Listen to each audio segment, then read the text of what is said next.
ça. C'est ça, c'est ça.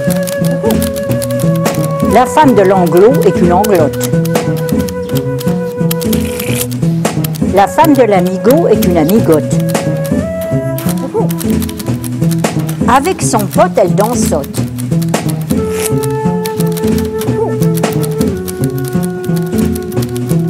La chamotte est la femme du chameau. La crapote est la femelle du crapaud. Il bouquine, elle bouquinote. Elle souffrote. As a person, especially as a man, to get to a point where you are confident, where you are at ease with yourself, where you are open to all the possibilities, and then it'll be rechanneled through you as an artist, as a filmmaker, as a whatever, as a musician, as a cook, whatever. Resume: razors pain you, rivers are damp, acids stain you, and drugs cause cramp. Guns aren't lawful, nooses give, gas smells awful. You might as well live.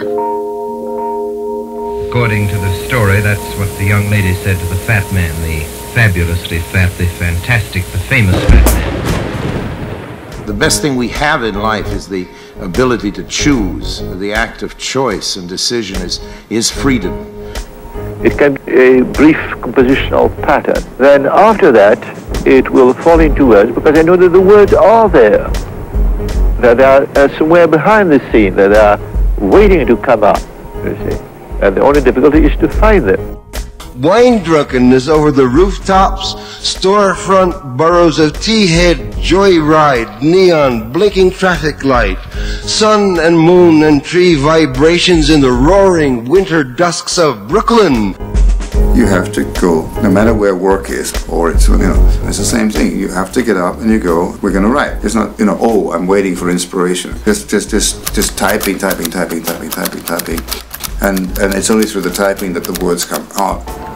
When I hear what we call music, it seems to me that someone is talking, and talking about his feelings or about his ideas. But when I hear traffic, the sound of traffic, I have the feeling that sound is acting, and I love the activity of sound. What it does is it gets louder and quieter, and it gets higher and lower, and it gets longer and shorter. It does all those things which I'm completely satisfied with that. I don't need sound to talk to me. I don't know, I don't really live on compliments. Matter of fact, it has a way of distracting me. And a whole lot of other musicians and artists that are out there today, you know, they hear all these compliments, they say, wow, it must have been really great.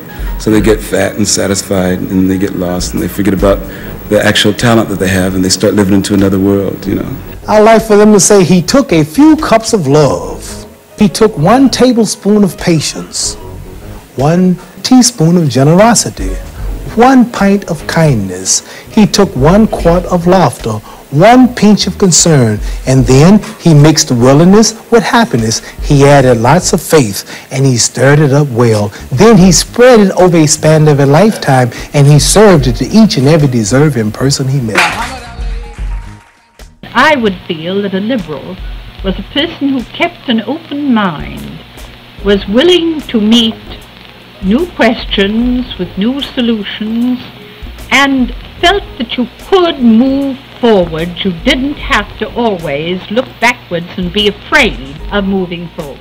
No, what was really nice was when we met Andy, who I happen to personally like and admire, what we were doing musically, it matched what he was doing cinematically. A lot of the people he was filming that he was interested in, that he wanted to put in front of a camera, who were all amateurs.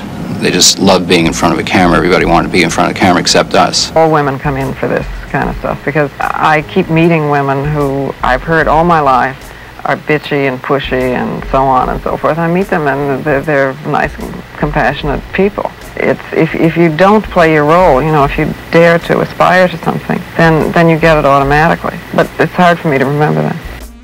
It's not the Walt Disney world view of wild nature. And it's not romantic. That's quite obvious, and I can say it in short. Yes, I love nature. I love wild nature, but most of the time against my better judgment. You're in competition with one person only, and that is the individual you know you can become.